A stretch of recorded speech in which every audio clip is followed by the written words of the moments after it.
सो revision classes का ध्यान रखना है, इसको आप भारी क्वेश्चन, आसान क्वेश्चन के एस्पेक्ट में मत सोचना। आपको क्वेश्चन सॉल्व करना है तो भी ठीक, क्वेश्चन नहीं सॉल्व किया है तो भी ठीक, बस ये प्रवचन सुन लेना और उसके बाद फिर से उन क्वेश्चंस को वापस से ट्राई करने की कोशिश करना। जो लोग पहले से ट्राई कर रखे हैं बेस्ट है, नहीं ट्राई कर रखे हैं कोई दिक्कत नहीं है, लेकिन जो लोग ट्राई कर रखे हैं वो जो क्वेश्चंस नहीं बने उन क्वेश्चंस को अटेम्प्ट कर लेना दोबारा। जो लोगों ने क्वेश्चंस ट्राई नहीं किया है, असाइनमेंट ट्राई नहीं किया है, वो एटलीस्ट एक काम कर लेना कि मेरे डिस्कशन के बाद नेक्स्ट डे, उसके भी बाद नहीं, बिल्कुल नेक्स्ट डे उन्हीं क्वेश्चंस को एक बार अटेम्प्ट कर लेना कि चलो एक बार अटेम्प्ट करके देख लेते हैं कि मेरे से तो क्वेश्चंस बन रहे कि नहीं बन रहे। अगर आप ये भी अटेम्प्ट कर लेंगे तो that is more than sufficient. मतलब ऑर्गेनिक केमिस्ट्री का रिवीजन जो जहां जहां पे आप लोग फंस रहे हैं, मोस्टली उन सब चीजों का ही एस्पेक्ट डिस्कशन होगा। कुछ चीजें डिस्कशन में ऐसी आती चली जाएंगी जो बार बार आपके सामने से गुजरेगा, आपको बहुत सारी चीजें याद हो जाएंगी। चलो ठीक है, सो अपना डिस्कशन शुरू करते हैं, कोई रिकॉर्डिंग ऑन कर लेते हैं।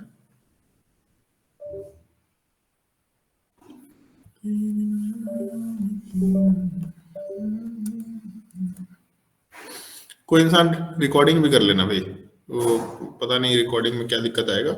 और जूम का ये आईडी है अपने पास, तो चाहे तो हम लोग जूम के थ्रू भी क्लास ले सकते हो, उसका रिकॉर्डिंग में चल जाएगा, हम देख लेते हैं, उसको लॉगिन कर लेंगे। ठीक है, चलो। सो IUPAC name of the compound मेरे हिसाब से डिस्कशन के लायक क्वेश्चन तो नहीं है, बट स्टिल बस एक डिस्कशन इसमें ये करते हैं कि जब भी आपके पास नोमेनक्लेचर का क्वेश्चन आएगा तो उसको उल्टे डायरेक्शन में सोचना। जैसे हम लोग जब नोमेनक्लेचर सीखते हैं तो पहले हम लोग अल्केन का नोमेनक्लेचर सीखते हैं, अल्केन का नोमेनक्लेचर के बाद हम लोग अल्कीन का नोमेनक्लेचर सीखते हैं, उसके बाद अल्काइन का नोमेनक्लेचर। अल्कीन हो गया सबसे पहले, इसके बाद अल्काइन या अल्कीन भी ले सकते हैं, दोनों में से जो लेना है ले लो, अल्कीन अल्काइन। इसके बाद हम लोग फंक्शनल ग्रुप का डिस्कशन करते हैं। सो आपको ये देखना है कि फंक्शनल ग्रुप है कि अल्कीन अल्काइन है कि अल्केन है। सबसे हाईएस्ट प्रायोरिटी फंक्शनल ग्रुप का होता है, तो पहले फंक्शनल ग्रुप चेक करो। अगर ये नहीं है तो फिर अल्कीन अल्काइन पे जाओ, अगर ये नहीं है तो अल्केन के बारे में सोचा करो। कभी भी ये इस डायरेक्शन से मत जाना। सबसे हाईएस्ट प्रायोरिटी पे जो चीज होता है पहले हमेशा इसको चेक करना होता है। जैसे हमने GOC के इफेक्ट में भी चेक किया करते थे कि पहले एरोमेटिसिटी चेक करो, फिर मेसोमेरिक इफेक्ट चेक करो, फिर रेजोनेंस चेक करो। तो इसीलिए ध्यान रखना, जो प्रायोरिटी ऑर्डर कहीं भी आता है ना, उस प्रायोरिटी ऑर्डर में हमेशा टॉप प्रायोरिटी वाले से ही चीजें शुरू करनी चाहिए। तो functional group top most priority पे चलता है, इसलिए यहीं से चीजें शुरू करेंगे हम लोग। सो पहला नोमेनक्लेचर में फंक्शनल ग्रुप कहीं दिख नहीं रहा, ब्रोमीन को और क्लोरीन को सब्स्टिट्यूएंट माना करते हैं हम लोग। सो फंक्शनल ग्रुप नहीं है कहीं, डबल बॉन्ड भी नहीं है कहीं। अगर दोनों में कोई केस नहीं है तो इसका मतलब अल्केन का जेनरिक केस है। वो अल्केन के जेनरिक केस में एक ही चीज हम लोग लेते हैं, लॉन्गेस्ट कार्बन चेन अगर पॉसिबल है तो बहुत अच्छी बात है, अगर कंपटीशन है तो हम लोग मैक्सिमम नंबर ऑफ सब्स्टिट्यूएंट पे जाते हैं। सो ऐसा चेन सेलेक्ट करो जहां पे सबसे ज्यादा कार्बन मिलते हो, अदरवाइज फिर हम लोग लॉन्गेस्ट कार्बन चेन की जगह मैक्सिमम नंबर ऑफ सब्स्टिट्यूएंट पे मूव करेंगे। मतलब लॉन्गेस्ट कार्बन चेन अगर 2 जगह होगा तो फिर सब्स्टिट्यूएंट पे जाएंगे। सो देख के ऐसा लग रहा है कि 1 2 3 4 5 6 7 8 9 में अगर इस पॉइंट पे बात करें तो इधर 2 कार्बन, नीचे भी 2 कार्बन, दोनों ही हो सकता है, कोई दिक्कत नहीं है। इनफैक्ट दोनों में कोई डिफरेंस नहीं, इधर भी इथाइल है नीचे भी इथाइल है, कोई डिफरेंस नहीं है। चलो ठीक है। इसके अलावा इस पॉइंट पे बस अगर बात करें तो ऊपर 2 कार्बन है, नीचे में 1 2 3 कार्बन है, लेफ्ट में तो इससे कहीं ज्यादा कार्बन है, तो लेफ्ट में तो जाने की मतलब नीचे जाने को, दूसरे ऊपर जाने का तो जरूरत नहीं है। नीचे के हिसाब से अगर सोचे तो इधर 3 कार्बन, जबकि इधर साइड हम लोग के पास 4 कार्बन है। ठीक है, सो नीचे वाला पार्ट भी सब्स्टिट्यूएंट है, ऊपर वाला पार्ट भी सब्स्टिट्यूएंट है, ये दोनों तो सब्स्टिट्यूएंट हो गए। पेरेंट चेन हमको दिखाई दे रहा है कि हॉरिजॉन्टल ही होना चाहिए। हॉरिजॉन्टल पेरेंट चेन बनने के बाद कितने कार्बन थे? 9। अगर 9 है तो वर्ड रूट अपना नॉन हो जाएगा, अल्केन था तो नॉनेन हो जाएगा। क्वेश्चन पूरा कभी भी सॉल्व नहीं करेंगे। क्वेश्चन सॉल्व करते वक्त हमेशा एक चीज का ध्यान रखना है, ऑप्शंस में नजर डाल करके रखो, हमेशा ऑप्शंस में नजर डाल के रखो, एलिमिनेशन करते जाओ। जैसे नॉनेन है, इस नॉनेन वाले पार्ट में 1 2 3 4 5, 5th नंबर पे दोनों बीच का सब्स्टिट्यूएंट है। तो इसका सिंपल सा मतलब है कि बीच वाले सब्स्टिट्यूएंट से तो हम लोग को डिसीजन लेना नहीं है, दूसरे साइड से नंबरिंग करके देखते हैं 1 2 3। सो थर्ड पोजीशन से क्लोरीन है, नीचे इथाइल, राइट साइड में ब्रोमीन है नीचे, और यहाँ पे मिथाइल।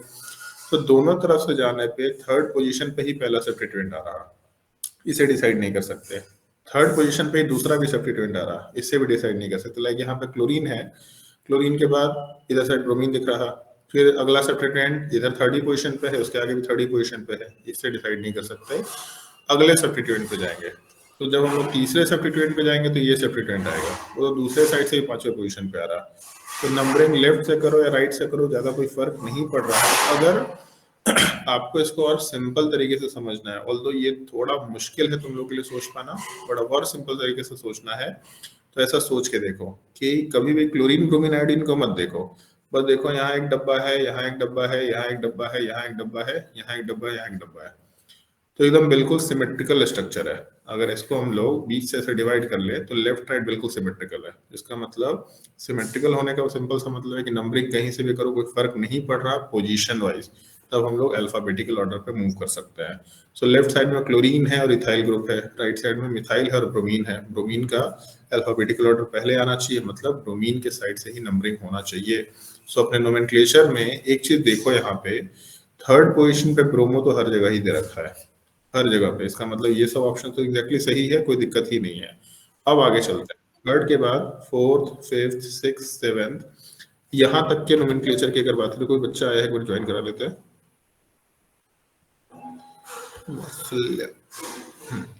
सो थर्ड के बाद fourth, fifth, six, seven, seven पे क्लोरो ग्रुप आ रहा है। सो पहले तो ये देख लेते हैं इथाइल, यहाँ वाले पोजीशन पे मिथाइल, एक क्लोरो ग्रुप है और ऊपर में कुछ कुछ ग्रुप होगा। सो यहाँ पे 3 मिथाइल ग्रुप है, या ऐसा एक इथाइल ग्रुप है, उस इथाइल के सेकेंड पोजीशन पे 2 मिथाइल ग्रुप है, सो डाई मिथाइल होगा। नीचे वाले केस में एक प्रोपाइल ग्रुप है, उसमें मिथाइल ग्रुप है। सो अगर अपने सब्स्टिट्यूएंट का भी नाम डाले तो मिथाइल इथाइल होना चाहिए और ऊपर में डाई मिथाइल इथाइल होना चाहिए, बट क्लोरो का अल्फाबेटिकल ऑर्डर तो पहले ही निकल के आने वाला है, सी।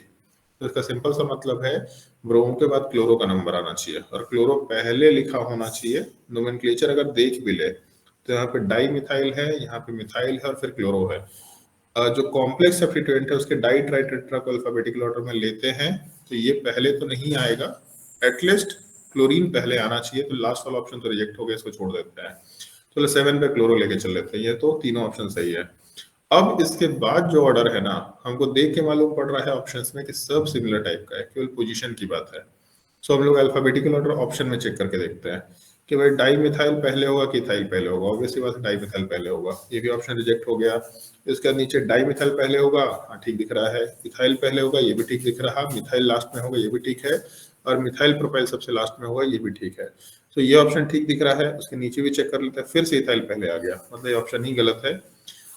अब ये भी चेक कर सकते थे हम लोग कि चलो ठीक है, डाई मिथाइल का पोजीशन, मतलब ऑप्शन तो ठीक है ऑर्डर में, लेकिन पोजीशन सही दिया है कि गलत दिया है। लेकिन हम जैसे ही सी ऑप्शन देखने गए, सी ऑप्शन में दिख गया कि फिर से इसमें इथाइल पहले दे रखा है, इसका मतलब ये ऑप्शन तो गलत ही गलत है। तो सी भी ऑप्शन नहीं हो सकता, इसका मतलब बी ही सही होगा। सो क्वेश्चन सॉल्व करने के एस्पेक्ट को देखो, ये मत देखो कि आपका आंसर आया है कि नहीं आया। आंसर तो चलो आ ही जाएगा, बट प्रोसेस फास्ट करना अपना पर्पस है। थोड़ा ना इतना एक्टिव होकर काम करना है, फास्ट होकर काम करने की। क्वेश्चन देख रहे हैं, ऑप्शन देख रहे हैं, क्वेश्चन देख रहे हैं, ऑप्शन देख रहे हैं। ऑर्गेनिक केमिस्ट्री एकदम बिल्कुल स्किल का गेम है। क्वेश्चन ऑप्शन के कॉम्बिनेशन को आपको वर्क करना है, केवल इन्हीं क्वेश्चन को एकदम एब्सोल्यूट वे में ले रहे हैं। क्वेश्चन के साथ साथ ऑप्शन देखते हुए फिट फाट करा करके ना, कौन सा ऑप्शन फिट हो रहा है, कौन सा ऑप्शन फिट हो रहा है, ये थोड़ा रिजेक्ट हो गया, थोड़ा रिजेक्ट हो गया, थोड़ा रिजेक्ट हो गया। कुछ बेसिक्स आपको आना चाहिए और एग्जैक्ट क्वेश्चन सॉल्विंग का बेसिक तो आना ही आना चाहिए, उसमें कोई निगोशिएशन नहीं है। मान लो कोई ऐसा ऑप्शन दिया जहां पे एग्जैक्टली एक ही पार्ट केवल डिफरेंस रहता है, केवल एक पार्ट डिफरेंस रहता है, तब आप क्या करते हैं? तो आपको पूरा क्वेश्चन सॉल्व करने आना है, लेकिन जुगाड़ भी करने आना होगा। आपको थोड़ा सेंसिबल होकर ऑर्गेनिक केमिस्ट्री क्वेश्चन को डील करना है, क्योंकि इसका मेथड कॉम्बिनेशन के ऊपर ही वर्क करेगा, थोड़ा ध्यान रखना। क्वेश्चन नंबर 1 के बाद, अच्छा इसका आंसर नीचे भी दे रखा है, आंसर अभी हम इसमें डाले हैं तो देख लेते हैं। 1 का बी ऑप्शन है, जो हम लोग का डिस्कशन भी हुआ था। Question number 2, choose the correct statement. I effect transfer electron from one carbon atom to other. ठीक है, देख लेते हैं। I effect operates in both sigma and pi bond, ये तो गलत ही रखा है, तो करेक्ट स्टेटमेंट में आएगा नहीं। I effect creates not charge in molecule, not no charge होना चाहिए यहाँ पे, no charge in molecule. Charge तो क्रिएट करता है लेकिन नेट चार्ज, अच्छा सॉरी नेट चार्ज होना चाहिए यहाँ पे शायद, create net charge in molecule. Not charge तो कुछ वर्ड नहीं है मेरे हिसाब से, थोड़ा सा प्रिंटिंग एरर है यहाँ पे, बट नेट चार्ज होना चाहिए। बट चलो नेट चार्ज या नो चार्ज के ऑप्शन पे बात कर लेते हैं। I effect creates partial charges, क्यों ऐसा है भाई, partial charges and it is distance dependent, ये स्टेटमेंट बहुत ही करेक्ट है। आई इफेक्ट परमानेंट इफेक्ट आपके नोट्स कॉपी में लिखाया था, परमानेंट इफेक्ट का मतलब बताया था जो परमानेंट डाइपोल क्रिएट करेगा, so creates partial charges, permanent dipole का पार्ट है, इट इज डिस्टेंस डिपेंडेंट, ये भी करेक्ट ऑप्शन है, चलो सही है, बट स्टिल सारे ऑप्शंस को एक्सप्लोर करते हैं।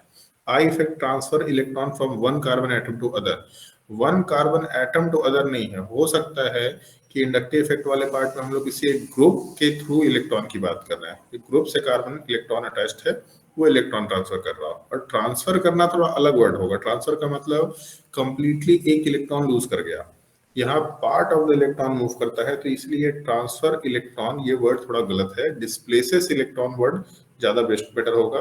नोट्स कॉपी में मैंने लिखा रखा है displacement of sigma electron takes place, ये डिस्प्लेसमेंट वर्ड को थोड़ा थ्रस्ट करके काम करेंगे, इसलिए पहला स्टेटमेंट थोड़ा पार्शियली गलत है। C option, I effect create net charge in the molecule ही होना चाहिए, क्रिएट्स नो चार्ज का कोई सेंस नहीं है वर्ड, मतलब creates no charge, no charge तो गलत है, चार्ज तो क्रिएट होता है, नेट चार्ज जीरो होता है, तो शायद यहाँ नेट चार्ज होना चाहिए, आई effect creates net charge in the molecule, गलत स्टेटमेंट है। बेसिक थियोरेटिकल स्टेटमेंट है, फैक्चुअल बेस्ड काम है, मेरे हिसाब से इसमें दिक्कत नहीं होना चाहिए। क्वेश्चन नंबर 3 में चलता है, जहां जहां क्वेश्चन में दिक्कत होगा फिर से एक्सप्लेन कर देंगे, सो अगर क्वेश्चन में दिक्कत होगा तो पूछ लेना। Read the following road map correct carefully, carefully पढ़ना भाई इसको।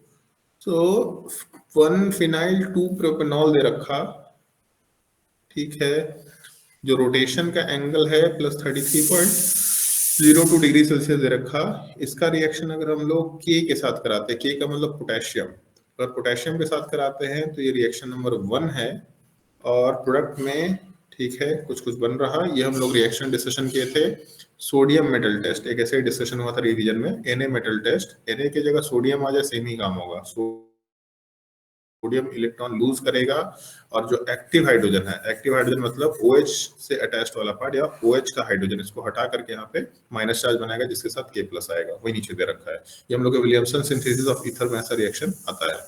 और प्लस गैस, तो H2 गैस लिबरेट करेगा, जैसे सोडियम मेटल में हुआ करता था, पोटेशियम सोडियम से भी ज्यादा रिएक्टिव है, तो ऑब्वियस सी बात है पोटेशियम और भी बेटर काम कर लेगा, सो Na मेटल टेस्ट हम लोग कंसिडर कर सकते हैं।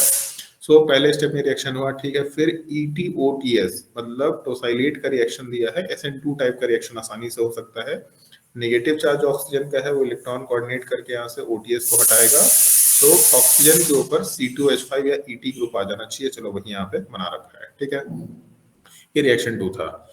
दूसरे वाले साइड में हम लोग OH का रिएक्शन टोसाइल क्लोराइड के साथ करा रहे हैं, तो OTS बनेगा, ये हम लोग सीख चुके थे कि एक जगह से H हटेगा और दूसरी जगह से Cl हटेगा, टोसाइल क्लोराइड टोसाइलेट का फॉर्मेशन होता है, ये मल्टीपल टाइम सीख चुके हैं हम लोग, सो चलो ठीक है, ये भी एक पार्ट हो गया जो हमने डिस्कशन में डाल दिए। अब OTS का रिएक्शन C2H5OK के साथ हुआ है, C2H5OK, K+ हटेगा, O- बनेगा, O- इलेक्ट्रॉन कोऑर्डिनेट करके OTS को हटाएगा, सो O(C2H5) का ही फॉर्मेशन होना है, सो दोनों जगह से सेम ही प्रोडक्ट का फॉर्मेशन हो रहा है।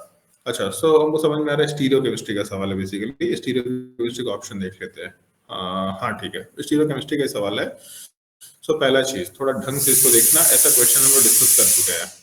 अगर हम लोग पाथवे 1 की तरफ से चलते हैं, सो 1 वाले पाथवे में हम लोगों को ये मालूम पड़ रहा है कि एक मिनट, एक छोटा, एक मिनट रुको, वेट करो थोड़ा।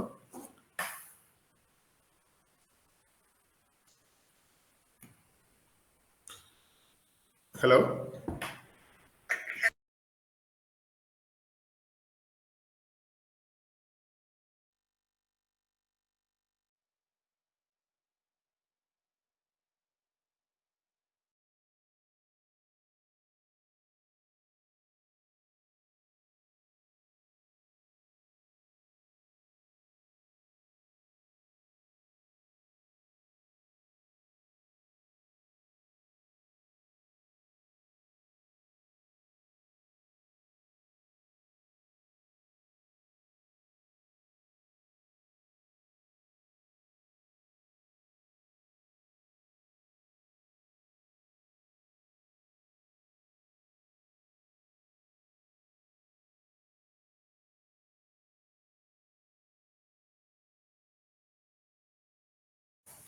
हेलो, आवाज आ रहा है?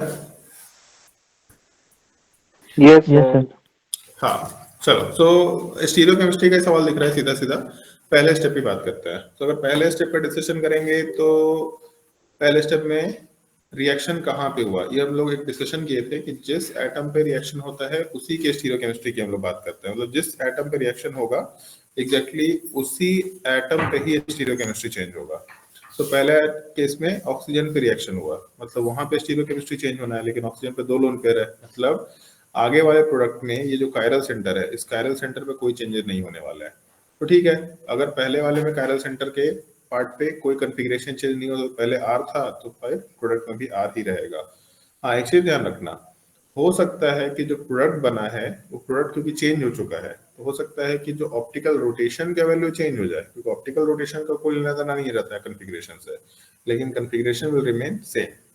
अब इसके बाद जब हम लोगला रिएक्शन कराएंगे तो फिर से जो रिएक्शन हो वो ऑक्सीजन से ही हो रहा है। अभी भी इस कायरल सेंटर पे कोई रिएक्शन नहीं है, केवल ऑक्सीजन से रिएक्शन है।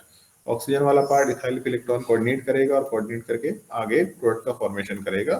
तो ठीक है, फिर से ऑक्सीजन पे रिएक्शन है, फिर से कोई वेरिएशन नहीं आ रहा, मतलब फाइनल प्रोडक्ट में भी आर ही कन्फिग्रेशन है, कोई फर्क नहीं पड़ रहा। रिएक्शन के नेचर की अगर बात करें तो इथाइल ग्रुप 2 का कार्बन चेन है ओटीएस, इसका मतलब SN2 रिएक्शन करना चाहिए। नीचे एक ऑप्शन में हमको SN2 दिखा था, इसलिए हम ऐसा सोच के चल रहे थे। तो ठीक है, SN2 रिएक्शन होगा। तो कन्फिग्रेशन, अच्छा सॉरी, हाँ ठीक है, कन्फिग्रेशन वाला पार्ट आर ही रहेगा क्योंकि इस कायरल सेंटर पे कोई रिएक्शन नहीं हुआ है। अब दूसरे साइड से चलते हैं। जब पहला रिएक्शन होगा तो हम लोगों का रिएक्शन H हटेगा और Cl हटेगा, मतलब अभी ऑक्सीजन पे रिएक्शन है, मतलब जो OTS बनेगा कॉन्फ़िगरेशन में कोई चेंजेस नहीं होने वाला है, आर का कॉन्फ़िगरेशन आर ही रहेगा। लेकिन अगला रिएक्शन जो है वो अब कार्बन पे होगा, SN2 रिएक्शन, क्योंकि OTS बहुत ही अच्छा लिविंग ग्रुप है। तो अब जो अगला रिएक्शन है वो इस कायरल सेंटर के ऊपर आ गया, और क्योंकि इस कायरल सेंटर पे है तब यहाँ पे SN2 रिएक्शन अगर होता है तो वार्लेन इन्वर्जन निकल के आएगा।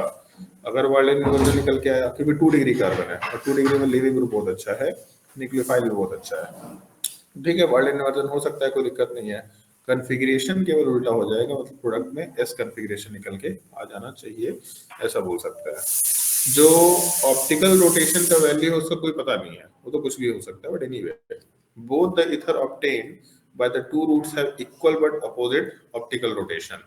हाँ, ये बोल सकते हैं कि रिएक्टेंट में, मतलब सॉरी, पहले वाले साइड में कन्फिग्रेशन आर है, दूसरे वाले साइड में कन्फिग्रेशन एस है। सो एक ही कायरल सेंटर है और एक जगह पे आर कन्फिग्रेशन, एक जगह पे एस कन्फिग्रेशन है। इसका सिंपल सा मतलब है कि ये दोनों आपस में मिरर इमेज होगा, या फिर ऑप्टिकली एक्टिव है तो इनैंशोमर भी बोल सकता है। अगर इनैंशोमर है तब इस केस में दोनों का जो ऑप्टिकल एंगल ऑफ रोटेशन होगा वो इक्वल होगा लेकिन अपोजिट होगा। सो लिखा है यहाँ पे two routes have opposite but equal optical rotation, एक प्लस होगा तो दूसरा माइनस होगा क्योंकि इनैंशोमर है। अच्छा क्वेश्चन, बहुत अच्छा क्वेश्चन है। सवाल पूछा गया इसमें? अरे पूछा तो कुछ नहीं है, बस केयरफुली रीड करने बोला है, क्वेश्चन थोड़ी ना सॉल्व करने बोला है, रीड करके छोड़ देना चाहिए था क्वेश्चन। खैर, पहला ऑप्शन सही है, चलो आगे देख लेते हैं। One of the ether is obtained at a racemic mixture. One of the ether is obtained at the racemic mixture, गलत स्टेटमेंट है। SN1 होता तो racemic mixture मिल सकता था, SN1 तो कहीं भी नहीं है, सेकंड ऑप्शन तो गलत है। Step 2 and 3 both are SN2 reaction and both have inversion. Step 2 and 3 both are, step 2 का मतलब हो गया ये और स्टेप 3 का मतलब हो गया ये, बोथ आर SN2 रिएक्शन, ये तो गलत है, यहाँ SN2 रिएक्शन तो हो ही नहीं रहा। और इन्वर्जन की तो बात तब करेंगे जब हम लोगों का एनैंशोमेरिक मिक्सचर टाइप का कुछ आ रहा होगा। खैर एनीवे, मतलब SN2 होता तो हम लोग इन्वर्जन की बात कर सकते थे, टोसाइल क्लोराइड में तो SN2 रिएक्शन हो ही नहीं रहा, तो इसलिए थर्ड स्टेटमेंट भी गलत है। वहां पे SNAE टाइप का reaction, nucleophilic addition, sorry nucleophilic substitution addition followed by elimination. Step 2 has inversion but step 3 has retention. Step 2 में इन्वर्जन है लेकिन स्टेप 3 में रिटेंशन है। अच्छा, ये एक छोटा सा पार्ट है जो बड़ा यूनिक है। इन्वर्जन की बात तो हम लोग तब करेंगे जब कायरल सेंटर पे रिएक्शन हो रहा है, यहाँ कायरल सेंटर पे तो रिएक्शन हो ही नहीं रहा। SN2 रिएक्शन है वो किसी दूसरे पार्ट में जहाँ कायरल सेंटर है ही नहीं। सो अगर रिएक्टेंट में कन्फिग्रेशन आर है बट कायरल सेंटर पे रिएक्शन हो ही नहीं रहा तो प्रोडक्ट में भी तो कन्फिग्रेशन आर ही रहेगा, तो इन्वर्जन की बात कहाँ से करेंगे। So step 2 does not have inversion क्योंकि रिएक्शन कायरल सेंटर पे हुआ ही नहीं है, बट स्टेप 3 हैज रिटेंशन। चलो ठीक है, स्टेप 3 में रिटेंशन है, कोई दिक्कत नहीं है, लेकिन इसमें पहला पार्ट गलत है, तो डी ऑप्शन भी गलत है। स्टीरियोकेमिस्ट्री का मेरे हिसाब से बहुत अच्छा सवाल है। बहुत सारे लोग जिस चीज को भूल गए होंगे स्टीरियोकेमिस्ट्री के एस्पेक्ट में, उनको समझ में आ गया होगा। चीजें तो मैंने बताई रखी है पहले, बट स्टिल एक बार फिर से रिकैप हो गया होगा जो हमको समझ में आता है। मतलब चीजें बता रखी है मैंने ऑलरेडी, बस एक बार रिकैप हो गया। किसी को कोई डाउट है क्वेश्चन नंबर 3 में तो देख लेते हैं, बाकी को इसका आंसर भी चेक कर लेते हैं। मेरे हिसाब से आंसर ए होना चाहिए, ये ऑप्शन है। थोड़ा सा क्वेश्चन और बेटर हो सकता था लैंग्वेज, बट उससे कोई फर्क नहीं पड़ रहा, क्वेश्चन का सेंस समझ में आ रहा है। कोई दिक्कत है किसी को क्वेश्चन नंबर 3 में तो पूछ सकते हैं, नहीं तो 4 में चलता है। 2 फिनाइल साइक्लोप्रोप 2 इन 1 ओन, यही सब एक्चुअल में प्रॉब्लम है आजकल। क्वेश्चन में ऐसा बड़ा बड़ा मॉलिक्यूल देता है कि आधा तो टाइम इसी में खत्म हो जाता है कि सवाल में पूछ क्या रहा है, मॉलिक्यूल कितना बड़ा बना रहा है। ये अच्छी चीज है, मतलब ऐसे क्वेश्चन हम लोग को सीखने पड़ेंगे, क्योंकि ऐसा क्वेश्चन अगर आया तो छोड़ना नहीं चाहिए। 2 फिनाइल साइक्लोप्रोप 2 इन 1 ओन, फिनाइल साइक्लोप्रोप 2 इन 1 ओन, साइक्लोप्रोप इन 1 ओन, ठीक है। ओन बनाने का एक ही ऑप्शन है, ये अगर एक जगह डबल बॉन्ड बनाएंगे तो उधर कीटोन नहीं बन सकता, ठीक है। डबल बॉन्ड ऑक्सीजन आ गया, दूसरी जगह पे डबल बॉन्ड का फॉर्मेशन हो गया, कीटोन सॉरी अल्कीन बना दिए। और 2 पे फिनाइल भी है तो कार्बन नंबर 1 और 2 पे फिनाइल ग्रुप डाल देते हैं, ऐसा ही कुछ स्ट्रक्चर बोल रहा है। और कुछ है क्या इसमें? नहीं। साइक्लोप्रोपेन हो गया, 2 इन हो गया, 1 ओन हो गया, 2 फिनाइल हो गया, चलो ठीक है। Is allowed to react with phenyl magnesium bromide PH MgBr, मतलब ग्रिग्नार्ड रीजन के क्वेश्चन की हम लोग बात कर रहे हैं। And the reaction mixture is hydrolyzed with perchloric acid, pre नहीं होना चाहिए यहाँ पे, perchloric acid, basically proxy acid की हम लोग, या परक्लोरिक एसिड का मतलब HClO4। अच्छा, द प्रोडक्ट फॉर्म इज, क्या क्या सवाल पूछ दिया है भाई। HClO4 क्या करेगा? H+ दे सकता है, आपको याद होगा डिहाइड्रेशन के लिए या हाइड्रोलिसिस के लिए बल्कियर एसिड यूज करते हैं, H2SO4 या फिर H3PO4 या HClO4, मल्टीपल टाइम्स मेंशन किया था। वो पहली बार परक्लोरिक एसिड वर्ड मेरे भी सामने आया है, कभी मेरे सामने बाई चांस से क्वेश्चन नहीं आया था। खैर, सो परक्लोरिक एसिड H+ देगा, हाइड्रोलिसिस कराएगा, चलो ठीक है, उसमें कोई दिक्कत नहीं है। क्या बना है भाई प्रोडक्ट? खतरनाक टाइप का क्वेश्चन है।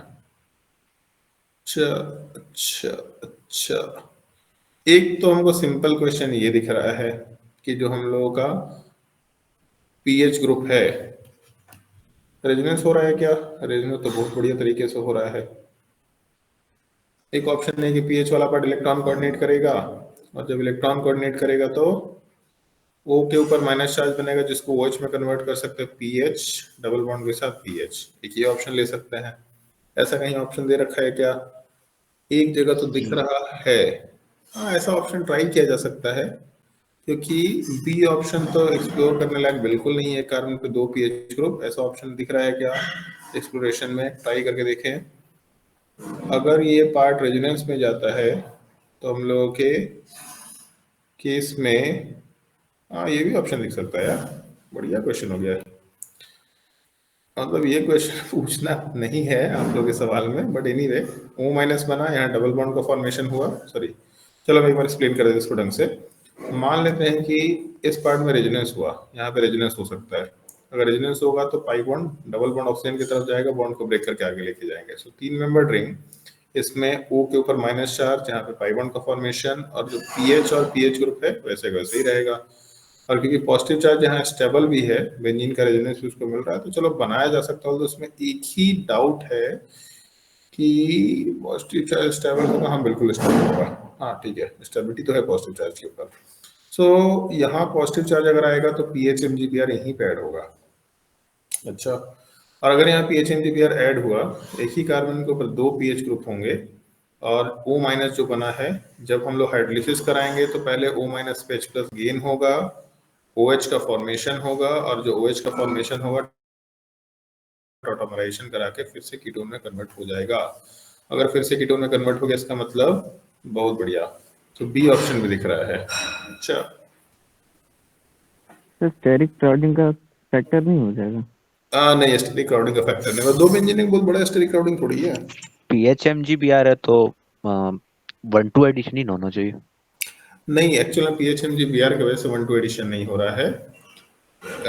1-2 फिर एडिशन, 1-2 एडिशन वाला पार्ट क्यों फिर से बोलेगा? पीएच MgBr क्या बोला मतलब हमने? ग्रिग्नार्ड रिएजेंट में, और फिर जैसे RLI रहता है उसमें तो 1-2 एडिशन होता है, थोड़ा हाँ, कमजोर रहता है उसमें 1,4 अगर देखते हैं, R2CT 1,4 एडिशन कराना है तो हम लोग कॉपर के प्रेजेंस में करा सकते हैं। जैसे PHMGBr अगर है, इसका रिएक्शन अगर हम लोग कॉपर के प्रेजेंस में कराए, कॉपर प्लस, तब 1,4 एडिशन हो जाता है।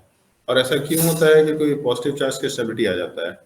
यहाँ पे जो पॉजिटिव चार्ज है वो स्टेबल बन रहा है कि रेजोनेंस होने से जो पॉजिटिव चार्ज बना उसको फिर से बेंजीन का पॉजिटिव रेजोनेंस मिल रहा है। सो कहीं ना कहीं पीएच के प्रेजेंस की वजह से ये क्वेश्चन है। ऑल्दो मतलब ऐसा क्वेश्चन है कि दोनों ऑप्शन सही है, बी ऑप्शन भी और सही और सी ऑप्शन भी। अगर हम आपके जगह पे होते तो हम इस क्वेश्चन को छोड़ना प्रेफर करते, क्योंकि एम्बिगुअस टाइप का सवाल है। लेकिन अगर हमको एक क्वेश्चन सॉल्व ही करना हो तो हम बी ऑप्शन ही मार्क करना प्रेफर करेंगे, क्योंकि यहाँ पे जो पीएच है उसके वजह से पॉजिटिव चार्ज रेजोनेंस स्टेबलाइज्ड है, इसीलिए यहाँ पॉजिटिव चार्ज बनेगा। और क्योंकि पॉजिटिव चार्ज बनना बहुत ही सेंसिबल है, यहाँ पे दो रीजन है। एरोमेटिक कंपाउंड भी बन जा रहा है यहाँ पे। अच्छा, ये तो एंगल सोचे भी नहीं थे। एरोमेटिक कंपाउंड भी बन जा रहा है, बेंजीन का रेजोनेंस भी मिल जा रहा है, तो यहाँ का पॉजिटिव चार्ज बहुत ही ज्यादा स्टेबल है। इसलिए यहाँ पे आराम से पॉजिटिव चार्ज बन करके आराम से क्वेश्चन सॉल्विंग में या लाइक आराम से पीएच के एडिशन में हेल्प कर सकता है। बी ऑप्शन ही आंसर होना चाहिए। चलो खैर आंसर चेक कर लेते हैं एक बार, बी ऑप्शन ही आंसर होना चाहिए, फिर भी देख लेते हैं। ले, ये कुछ और ही दे दिया है। डी डी है सर। इसमें तो एक कार्बन में 4 में प्लस दिया। अरे नहीं भाई, यहाँ पे OH ही नहीं है, ऑक्सीजन भी तो हो।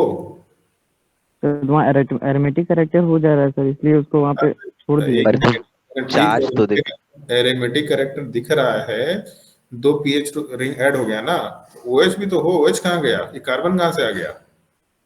सर प्लस भी दे दिया है जबकि 4 बॉन्ड। प्लस ठीक है, हाँ वही बोले कि उसमें, अच्छा हाँ पॉजिटिव चार्ज भी दे दिया है। ये तो लाइक एक्सट्रीमली गलत है। ठीक है, थोड़ा बहुत एरर चलो मान सकते हैं, हम देख लेंगे। अगर इसका जो ओरिजिनल बुक है वो हम देख लेंगे, मेरे पास पड़ा हुआ है इसका ओरिजिनल बुक। ये तो हम लोग के पास टाइपिंग किया हुआ क्वेश्चन है, तो उसमें थोड़ा बहुत एरर हम फिर भी मान कर चल सकते हैं। तो चलो ठीक है, चलेगा। इसमें ये ऑप्शन तो एकदम गलत है, इसकी बात नहीं कर सकते। मेरे हिसाब से बी ऑप्शन आंसर होना चाहिए। दोनों सपोर्टिंग रीजन है। हम तो पहले केवल बेंजीन का रेजोनेंस सोच रहे थे, बट बेंजीन के रेजोनेंस के साथ साथ एरोमेटिक कैरेक्टर का पॉजिटिव चार्ज भी स्टेबिलिटी गेन करा दिया। सो इसीलिए 1,4 एडिशन प्रोडक्ट हो रहा है। अगर ऐसा क्वेश्चन नहीं होता, जैसे मान लो इसको दूसरे एंगल से प्रेजेंट कर रहा है, मान लो अगर ये क्वेश्चन होता तो इस क्वेश्चन में भी रेजोनेंस हो सकता है। बट रेजोनेंस अगर होता भी है तो भी यहाँ पे जो हम लोगों का पॉजिटिव चार्ज है बहुत ज्यादा स्टेबल नहीं रहेगा। अगर ये स्टेबल नहीं रहेगा, इसलिए इस पार्ट पे PHMGBr में रिएक्शन नहीं होने वाला। तब PHMGBr इस कार्बोनिल कार्बन पे ही रिएक्शन करता, चलेगा। लेकिन अब यहाँ पे जो स्ट्रक्चर है वो एरोमेटिसिटी की वजह से बहुत स्टेबल हो गया, पीएच का रेजोनेंस भी मिल रहा है। इस वजह से यहाँ का पॉजिटिव चार्ज बहुत ही डोमिनेटिंग हो गया, पॉजिटिव चार्ज बहुत ही ज्यादा एग्जिस्ट करेगा, और इसीलिए हम लोगों का एक ही कार्बन पे दो पीएच ग्रुप का एडिशन रह जाएगा।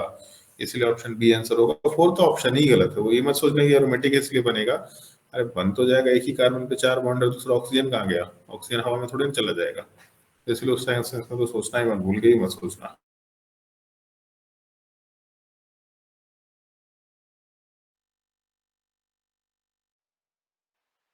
हेलो।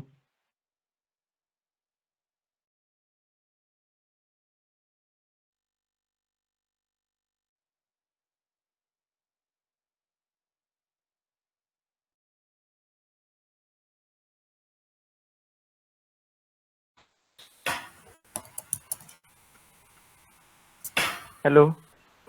हाँ आवाज आ रहा है।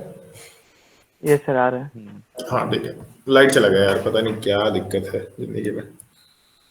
चलो तो सर इसका मैं सुनिए ना। हाँ बोलो। सर तो आप हम लोग को ज्ञान रीजन में पढ़ाए थे कि सबसे पहले एसिड बेस रिएक्शन होता है, उसके बाद न्यूक्लियोफिलिक रिएक्शन होता है। तो इसमें न्यूक्लियोफिलिक रिएक्शन के केस में हम लोग सी भी तो एज्यूम कर सकते हैं ना कि वो भी आंसर हो सकता है।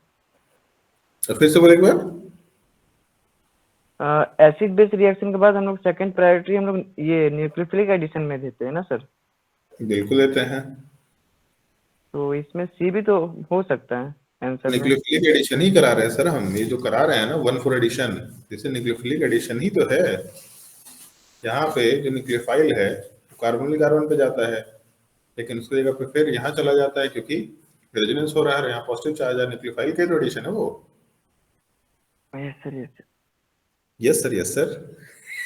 भूल गया है तुम, यस सर यस सर कर रहा है। सर इसमें पॉजिटिव चार्ज का स्टेबिलिटी नहीं ना देखते, मतलब कितना पॉजिटिव चार्ज है वो देखते हैं ना, वहां एडिशन होना चाहिए। मतलब ग्रिग्नाइट रिएजेंट है तो बेसिक मीडियम बनाएगा, उसमें तो जितना पॉजिटिव चार्ज जहाँ है वहां एडिशन होना चाहिए। हाँ हाँ, वही स्टेबिलिटी क्यों बोल देख रहे हैं, रहे मतलब पॉजिटिव चार्ज जहाँ पे ज्यादा बन रहा है उसी के हिसाब से बात करेंगे। और क्योंकि एरोमेटिक कंपाउंड है तो रहेगा इसी फॉर्मेट में। दो चीजें हो सकती हैं, एरोमेटिक कंपाउंड हम लोग जैसे शायद एरोमेटिसिटी में ऐसा डिस्कशन किए थे, हिमालय से डबल बॉन्ड ऑक्सीजन है, ये एरोमेटिक है कि एंटी एरोमेटिक है कि नॉन एरोमेटिक है, तो हम लोग बोले थे इस बॉन्ड को ब्रेक करो, O माइनस और यहाँ पे प्लस चार्ज बना लो।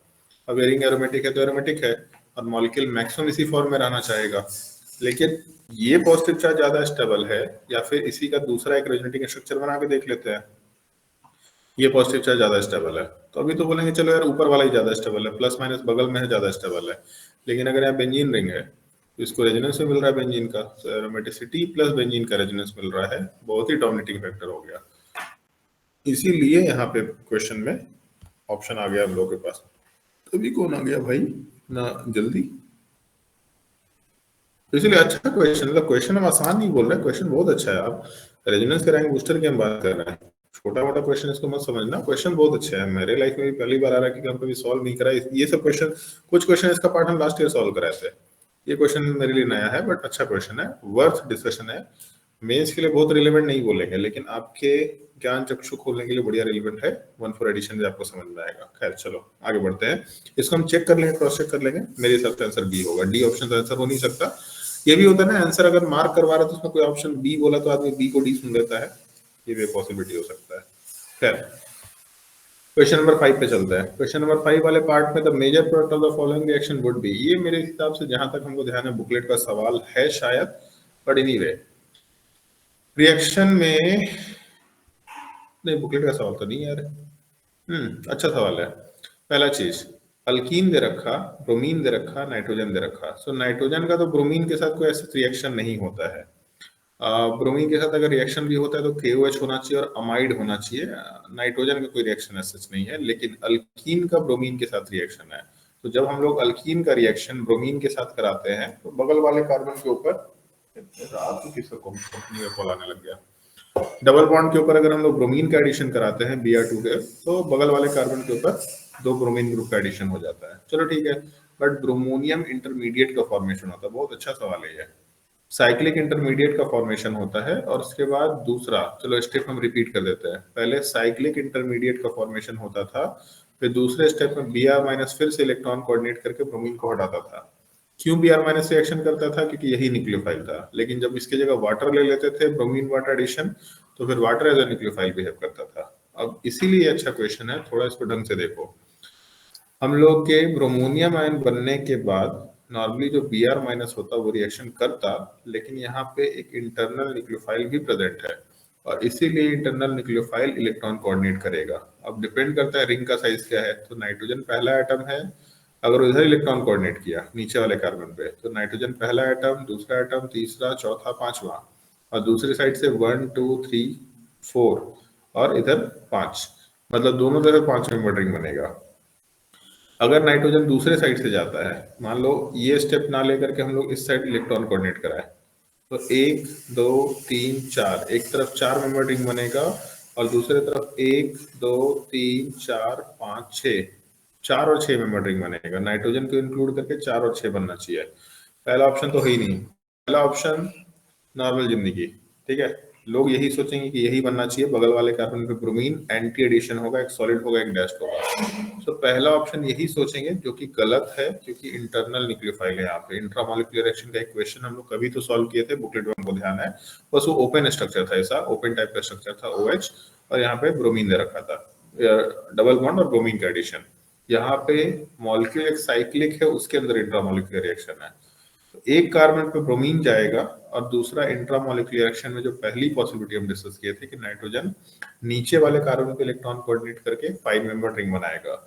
जिस कार्बन पे नाइट्रोजन जाएगा उसके बगल वाले पे ब्रोमीन चला जाना चाहिए। अब वो सॉलिड पे भी जा सकता है, डैश पे भी जा सकता है, उसकी पॉसिबिलिटी दोनों है, कोई दिक्कत नहीं है। सो नाइट्रोजन दोनों तरफ से 5 मेंबर रिंग बनाएगा और ब्रोमीन वाला पार्ट सॉलिड या डैश कहीं पे भी जा सकता है। ऑप्शन बी दे रखा है। बहुत अच्छा क्वेश्चन ये, राइट, इसलिए हम इन सब चीजों का डिस्कशन कर रहे हैं। आपका एंटी एडिशन डिस्कशन हो गया, इसमें ब्रोमीन की जगह कोई न्यूक्लियोफाइल होगा उसका भी डिस्कशन हो गया। इन सब क्वेश्चंस को आपको सीखने के लिए बस लाइक ना हर एक तरह का एस्पेक्ट मेरे सामने से चला जाए, इसलिए इसको हम रिवीजन में डाल दिए हैं क्वेश्चंस को। एडवांस असाइनमेंट मत सोचना है इसको, बस प्रवचन सुनते जाओ, जो जो चीज आप भूलते जा रहे हो उसको कॉपी में लिखते जाओ कि हाँ ये एक चीज छोटा सा भूल गया था, ये एक चीज छोटा सा भूल गया था। बस ये काम हम थोड़ा 10 दिन पहले से कराना चाह रहे थे, बट 10 दिन से हम यार नहीं करा पाए, कुछ चीजें आपको ही मालूम है, बट हम 10 दिन से नहीं करा पाए। कोई दिक्कत नहीं, 4-5 दिन में ही बहुत रिगरस रिवीजन कर लेंगे, देख लेते हैं। क्वेश्चन नंबर 5 का क्वेश्चन एक बार आंसर देख लेते हैं। क्वेश्चन नंबर 5 का, क्वेश्चन नंबर 5 का आंसर बी, मतलब लॉजिकल भी है बट बी ही आंसर होना चाहिए था। क्वेश्चन नंबर 5 के बाद क्वेश्चन नंबर 6 पे चलता है। क्वेश्चन नंबर 6 में कार्बोक्सिलिक एसिड दे रखा, डबल बॉन्ड दे रखा, किसी को शायद मालूम होना चाहिए this is called as cinnamic acid, इसी को हम लोग सिनामिक एसिड भी बोला करते हैं, जहां तक हमको ध्यान है, कॉमन नेम का लिस्ट आपको याद होना चाहिए। खैर, सो इसका रिएक्शन हम लोग HOCl के साथ करा रहे थे, प्रेजेंस ऑफ H+। HOCl फिर से इलेक्ट्रोफिलिक एडिशन का ही रिएजेंट है। HOCl हम लोग HO- और Cl+ यूज किया करते थे। पहले क्लोरीन ऐड होता है और क्लोरीन के बाद नॉन क्लासिकल कार्बोकेटायन में OH- ऐड होता है। अब सवाल यह है कि कार्बोक्सिलिक एसिड में तो ये रिएक्शन होने से रहा, कार्बोक्सिलिक एसिड में HOCl का कोई रिएक्शन नहीं है। ये रिएजेंट थोड़ा इस तरीके से याद रखना पड़ेगा कि भाई एक जगह यहाँ कार्बोक्सिलिक एसिड था, बेंजीन था और यहाँ डबल बॉन्ड भी था, लेकिन हम लोगों का जो पूरा का पूरा सिस्टम आया उसमें HOCl है। तो HOCl कार्बोक्सिलिक एसिड पे तो नहीं सुने थे, बेंजीन पे भी नहीं सुने थे, C डबल बॉन्ड C वाले पार्ट पे सुने थे, यहाँ के बारे में सोचा जा सकता है। चलो सोच के देखते हैं। सो C डबल बॉन्ड C पे एक रिएक्शन की पॉसिबिलिटी है, यहाँ से Cl+ बनेगा एक नॉन क्लासिकल कार्बोकेटायन में, और इसके बाद OH- जाना है। तो एक छोटा सा चीज बताया था, लास्ट स्टेप में न्यूक्लियोफाइल उस कार्बन पे जाता है जहां पे ज्यादा स्टेबल कार्बोकेटायन कैरेक्टर है। तो ये दो जगह पॉजिटिव चार्ज बन सकता है, कार्बन नंबर 1 ले लेते हैं और 2 ले लेते हैं। 1 नंबर पे रेजोनेंस मिल सकता है, 2 नंबर पे COH का -M मिलेगा। -M पॉजिटिव चार्ज को डीस्टेबलाइज करेगा, मतलब 2 विल बी लेस स्टेबल, यहाँ रिएक्शन नहीं होगा। सो जो OH- है ये 1 नंबर पे ही जाना चाहिए और यहाँ से क्लोरीन को हम लोग हटा सकते हैं। तो अपने प्रोडक्ट में हम लोगों का पहला ऑप्शन तो नहीं होना चाहिए, ये भी एक पॉसिबिलिटी है बट मेरे हिसाब से नहीं होना चाहिए क्योंकि न्यूक्लियोफिलिक पार्ट भी है। दूसरा ऑप्शन सेम टाइप का है, तीसरा ऑप्शन सेम टाइप का, बेंजीन पे रिएक्शन करा दिया। चौथे ऑप्शन में अंदर वाले पार्ट पे क्लोरीन है, बाहर वाले पे OH है, ये बनना चाहिए। लेकिन एक छोटा सा पार्ट है जो हमको नहीं लगता कि होना चाहिए, क्योंकि बेंजीन के ऊपर जब हम लोग रिएक्शन करा रहे हैं तो Cl+ एक इलेक्ट्रोफिलिक सब्स्टिट्यूशन रिएक्शन भी कर सकता है, वो भी एक पॉसिबिलिटी है। ऑल्दो Cl+ डायरेक्टली नहीं बनता, मतलब बेंजीन के ऊपर एक आपको शायद याद होगा एरोमेटिक कंपाउंड में मैंने बता दिया था, हम इस पॉसिबिलिटी का बस डिस्कशन कर रहे हैं। बेंजीन के ऊपर अगर क्लोरीन ग्रुप है या हेलोजन ग्रुप है या नाइट्रोसो ग्रुप है या C डबल बॉन्ड C के साथ कोई -M ग्रुप है, COH हो जाए, CHO ग्रुप हो जाए, तो ये तीनों के तीनों ग्रुप इलेक्ट्रॉन विड्रॉइंग ग्रुप होते हैं। इलेक्ट्रॉन विड्रॉइंग नेचर के होते हैं, although ortho and para directing होते हैं, क्योंकि हेलोजन लोन पेयर के थ्रू रेजोनेंस कर सकता है, नाइट्रोसो लोन पेयर के थ्रू रेजोनेंस कर सकता है, और ये पाई बॉन्ड वाला स्ट्रक्चर भी पाई बॉन्ड के थ्रू रेजोनेंस कर सकता है। So overall electron withdrawing nature है, इस -M की वजह से इलेक्ट्रॉन विड्रॉइंग नेचर है, लेकिन still ortho and para directing है। Normally electron withdrawing groups meta directing होते हैं, लेकिन ये तीनों group ortho and para directing है। सो क्योंकि तीनों इलेक्ट्रॉन विड्रॉइंग नेचर का है, इसलिए तीनों के तीनों पार्ट रिएक्शन में जब तक Cl+ नहीं आएगा कंप्लीटली तब तक रिएक्शन नहीं करना चाहेगा। लेकिन एक प्रॉब्लम है, यहाँ पे HOCl में कंप्लीटली Cl+ नहीं आता, Cl+ बनते बनते OH- हटता है। तो इसीलिए पहला दूसरा तीसरा ऑप्शन होना नहीं चाहिए, और अगर होता है तो फिर A ऑप्शन हो सकता है। लेकिन वही है कि बहुत ही यूनिक टाइप का सवाल है, मेरे हिसाब से D ऑप्शन आंसर होना चाहिए, बट एक बार चेक कर लेते हैं इसका आंसर क्या होगा। C का 6 का A दे रखा है, इसको रहने तो इसको हम एक बार चेक कर लेंगे। मतलब हम आज तक कभी इस मॉलिक्यूल में रिएक्शन नहीं देखे हैं, और ऐसा HOCl के साथ रिएक्शन तो मेरे हिसाब से थोड़ा सा इम्पॉसिबल टास्क है, ये हमको चेक करना पड़ेगा। मतलब इसका भी आंसर एक बार हम करेक्टली चेक कर लेंगे, अगर नहीं होता तो कोई बात नहीं। मतलब ये ऐसा क्वेश्चन है जहाँ पे ये पॉसिबिलिटी है जिसको हम कैंसिल आउट किया है कि ऐसा नहीं होना चाहिए, क्योंकि Cl+ मिल नहीं रहा, क्योंकि साथ ही साथ इलेक्ट्रॉन विड्रॉइंग ग्रुप भी है। मेरे हिसाब से इस क्वेश्चन का डिस्कशन हमको फिर से एक बार करना पड़ेगा। तो एक बार हम बुक में चेक कर लेंगे, इसका एग्जैक्ट आंसर यही अगर दे रखा है तो हो सकता है कि हमको अपने थ्योरी में थोड़ा सा मॉडिफिकेशन करना पड़ेगा, कोई दिक्कत नहीं है, क्योंकि क्वेश्चन बहुत अच्छा है, मतलब इधर भी सही है उधर भी सही है, कुछ कुछ पॉसिबिलिटी के बेसिस पे आपको चीजें रिजेक्ट करनी है, तो वो रिजेक्शन की पॉसिबिलिटी जो हम सोच के चल रहे हैं या हम जो लॉजिक लगाने की कोशिश की, वो रिजेक्शन की पॉसिबिलिटी उतना ज्यादा डिसाइडिंग फैक्टर नहीं है, इसलिए थोड़ा हम लोग को अलग एंगल से सोचना पड़ेगा। बट इस क्वेश्चन को रहने दे तो ज्यादा बेटर है। आपको समझ में आ गया हम क्या बोल रहे हैं, बड़ी नहीं है, कल आंसर चेक करके हम कंफर्मेशन ले लेंगे। अगर मेरा आंसर सही है तो फिर तो बात ही खत्म हो गया, अगर मेरा आंसर सही नहीं है तो जो हम लोग लॉजिक देने की कोशिश किए, लॉजिक शायद यहाँ वर्क नहीं कर रहा, उतना डिसाइडिंग फैक्टर में रोल प्ले नहीं कर रहा। कोई बात नहीं, कभी कभी ये गलतियां तो करनी चाहिए, सीखने को ही मिलता है। क्वेश्चन नंबर 7, क्वेश्चन नंबर 7 में पीएच के साथ COCH Br2 इसका रिएक्शन OH माइनस के साथ कराए A बना, फिर OH माइनस के साथ कराए B बना, फिर H प्लस के साथ रिएक्शन कराए। कराना क्या चाह रहा है भाई? पीएच के साथ C double bond O CH के साथ Br2 अच्छा, तो पहले OH माइनस के साथ रिएक्शन कराएंगे तो एसिड बेस रिएक्शन होगा पहले स्टेप में। एक ऑप्शन हो सकता है कि हाइड्रोलिसिस हो जाए, यहाँ पे यहाँ Br की जगह OH बनेगा, Br की जगह OH बनेगा, एक ही ऑप्शन है। एक कार्बन के ऊपर 2 H ग्रुप अनस्टेबल है तो यहाँ से ग्रुप हटेगा, H2O CHO ग्रुप बनना चाहिए, एक ही ऑप्शन निकल के आ रहा है। अच्छा,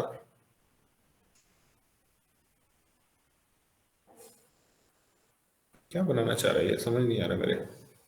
एक एसिड बेस रिएक्शन की पॉसिबिलिटी, चलो पहले एसिड बेस देख लेते हैं। हाँ मतलब देखो ऑप्शन हमको समझ आ रहा है, लेकिन इस क्वेश्चन में क्या बनाना चाह रहे हैं हम, उसी की पॉसिबिलिटी पे बात कर रहे हैं। H प्लस हटेगा या नेगेटिव चार्ज बनेगा, नेगेटिव चार्ज क्या करेगा भाई? नेगेटिव चार्ज भी ऐसा कुछ करने के मूड में तो नहीं दिख रहा। तीसरा ब्रोमीन ग्रुप होता तो फिर हम लोग एलिमिनेशन भी करा सकते थे।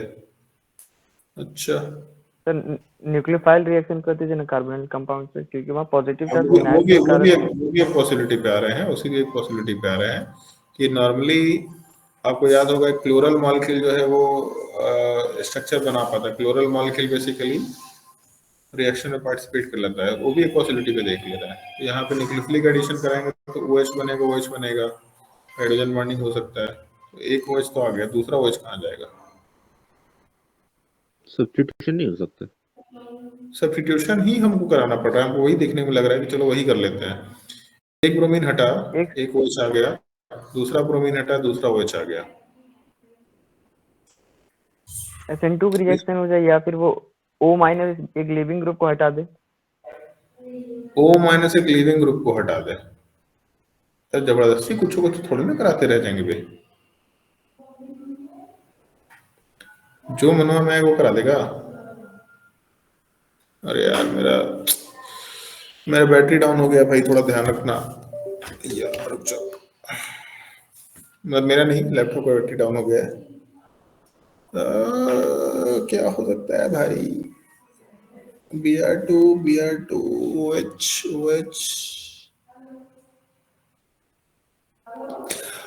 एक पॉसिबिलिटी है, कैनिजारो रिएक्शन। कैनिजारो रिएक्शन सोच करके देखो। सबसे पहले स्टेप में Br वाला पार्ट हटेगा। अच्छा क्वेश्चन है, तो फिर बहुत अच्छा क्वेश्चन हो जाएगा। मतलब एक हिंट दे रहे हैं, मेरा लैपटॉप शायद बंद हो जाएगा इसलिए हिंट दे रहे हैं। पहले दोनों ब्रोमीन हटेगा, वहां पर OH ग्रुप आएगा जहां से डबल बॉन्ड ऑक्सीजन आएगा, फिर इंट्रामोलिकुलर कैनिजारो रिएक्शन, जो बेंजिल बेंजिलिक रिएक्शन टाइप का पार्ट था उसको भी ट्राई करके देखो। सो एक जगह से OH का एडिशन होगा और वहां से H हटेगा। Option B will be the answer, option B answer होना चाहिए। एक बार आंसर चेक कर लेते हैं। आपके नोट्स कॉपी में एग्जांपल है, ऑप्शन बी आंसर है। बहुत बढ़िया, बहुत अच्छा सवाल है। आपके नोट्स कॉपी में आपने देख रखा है ये चीजें, जहां तक हमको ध्यान है। पहला स्टेप ब्रोमीन का हाइड्रोलिसिस कराओ, इसको हटा दो, कंप्लीट हाइड्रोलिसिस, एक मोल नहीं दिया है, सो दोनों ब्रोमीन हटेगा और वहां से प्रोडक्ट का फॉर्मेशन हो जाए। हम रिकॉर्डिंग ऑफ कर दे रहे हैं, ठीक है।